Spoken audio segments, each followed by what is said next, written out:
Hi friends, ఈరోజైతే మనం నరకరారం port ఏరియాకి రావడం జరిగిందండి. నాతో పాటు ఉన్న ఫ్రెండ్స్ అంతా కూడా వాళ్ళ ఎక్స్పీరియన్స్ చెప్తారు. మేమంతే రెగ్యులర్గా వచ్చాం. నేను జితేంద్ర ఇంకా దుర్గా ఇలా వచ్చాం. మిగతా వాళ్ళు రాలేదు. వచ్చేవాళ్ళు వాళ్ళ అనుభవాలు చెప్తారు. మీకు అంతా చూపించే ప్రయత్నం చేస్తాం.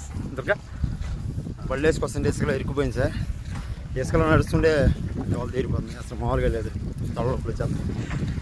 నాజ్ గారు అయితే ఫస్ట్ టైం రావడం జరిగింది. ఈయన కలంకారి, బాగా ఫేమస్ అండి. పెటన మచిలీపట్నం, దేశ విదేశాల్లో ఈయన కలంకారీ అయితే చాలా వెళ్తుంది. మీ ఎక్స్పీరియన్స్ చెప్పండి సార్.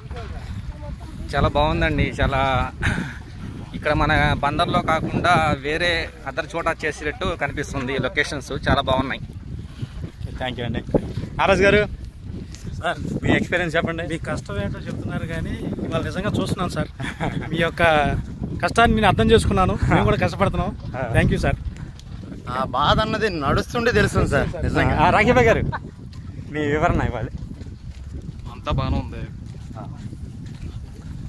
Okay, super. ఇది ఒక అలవాటు తమ్ముడు అయ్యప్ప, ఇది ఒక అలవాటు అందరికీ. ఇది ఒక అనుభవం. ఇది రోజు గుర్తుండిపోద్ది అందరికీ. ఈ నడిపించే వాడికి నన్ను నడిపిస్తున్నారు. అయ్యప్ప సార్, ఇది ఒక ఎక్స్పీరియన్స్ సార్. అందరికి ప్రతి ఒక్కరికి ఇక్కడ చేసే ప్రతి ఒక్కరికి ఒక ఎక్స్పీరియన్స్. చాలా బాగుంది. థ్యాంక్ యూ తమ్ముడు. Thank you friends. ఇంకా మా చిత్రాలు ముందు వెళ్తున్నారు. వాళ్ళతో మాట్లాడదాం ఎలా ఉందో.